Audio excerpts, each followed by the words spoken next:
থেকে বেঁচে থাকতে পারেন, আল্লাহ পাক আপনাকে সাক্ষাৎ মৃত্যুর হাত থেকেও বাঁচাতে পারেন। এটা আমি এমনি এমনি বলি নাই, আমি দলিল দিচ্ছি। জেনা এমন একটা পাপ, যেই পাপ থেকে যদি কোনো যুবক নিজেকে বাঁচাতে পারে, আল্লাহ পাক তাকে সাক্ষাৎ মৌতের হাত থেকেও বাঁচাতে পারবে ইনশাআল্লাহ। কিভাবে? 3 বন্ধু যাচ্ছে রাস্তা দিয়ে, হঠাৎ করে ঝড়, বন্ধু 3 জন ঢুকে গেল গুহার মধ্যে। কিসের মধ্যে? গুহায়, যে পাহাড়ি এলাকায় আপনারা থাকেন যারা, গুহার মুখ। হঠাৎ করে পাহাড়ের পাথর দিয়ে গুহার মুখটা বন্ধ হয়ে গেল। এখন খোলার কোনো অপশন নাই। সবাই বলছে এখন 3 জন, এখন তো আমরা বের হতে পারবো না। সবাই সবার নেক আমলের ওসিলা দিয়ে আল্লাহর কাছে দোয়া কর। কিসের ওসিলা দিয়ে? নেক আমলের ওসিলা দিয়ে দোয়া করতে হয়। হাদিস। এই ছেলে বলছে, যুবক ছেলে, আল্লাহ, আমার একজন চাচাতো বোন ছিল, তো চাচাতো বোনকে সে খুব ভালোবাসতো, তাকে সে পেতে চাইতো, মানে তার সাথে সেক্সুয়াল সম্পর্ক করতে চাই, সোজা কথা বলে। এখন সেই মেয়েকে অনেক প্রস্তাব দেয়, সেই মেয়ে রাজি হয় না। শেষে বলে, যদি আমাকে 1000 বা 100 স্বর্ণ মুদ্রা দিতে পারো, দিনার, তাহলে আমি তোমার সাথে সেক্স করব, মানে জেনা করবো না।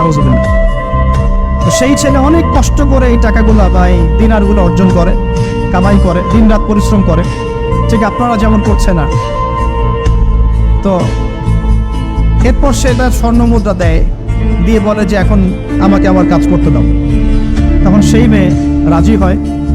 ঠিক যে মুহূর্তে তারা সেক্সুয়াল সম্পর্কটা করবে, ঠিক ওই মুহূর্তেই এই মেয়ে বলে ওঠে, হে আল্লাহর বান্দা, আল্লাহকে ভয় করো। আমি সারা জীবন আমার সতীত্বকে ধরে রেখেছি, কাউকে দেইনি। আমি কারোর সাথে এরকম অন্যায় করি নাই, আমি খারাপ মেয়ে নই। তুমি আমার ইজ্জতটা নষ্ট করো না।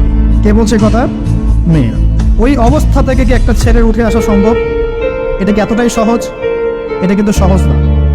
সত্যি কথা বলতে এই বিষয়টা কিন্তু এতটাও সহজ না। যারা অবিবাহিত তারা হয়তো বুঝতে পারবে না, বিবাহিতরা বুঝতে পারছে। তো ওই অবস্থা থেকে সেই টাকাগুলো না নিয়ে সেই স্বর্ণমুদ্রা মেয়েকে দিয়ে ওখান থেকে সেই ছেলে উঠে আসে আল্লাহর ভয়ে। সে এখন গুহার মধ্যে আটকা পড়েছে, আল্লাহকে বলছে, আল্লাহ, ওই দিন ওই কাজ যদি তোমার সন্তুষ্টির জন্য করে থাকি, আজকে আমাকে মৃত্যুর হাত থেকে বাঁচাও। সমস্ত পাথর তপ করে সরে গেল গুহার মুখ থেকে। এটা কিন্তু কোনো গাল গল্প না, এটা বনু ইসরায়েলের ঘটনা, সত্য ঘটনা। এই আপনার যে ছবিগুলো আপনি মানুষকে দেখাচ্ছেন, এতে মানুষের চোখ আপনাকে লাগতে পারে। আমাদের প্রিয় নবী সাল্লাল্লাহু আলাইহি সাল্লাম বলেছেন, চোখের বদনজর সত্য। মানুষের চোখের বদনজর লাগে, এগুলা কুসংস্কার না। এটা মেডিকেল সায়েন্স বিশ্বাস করবে না হয়তো।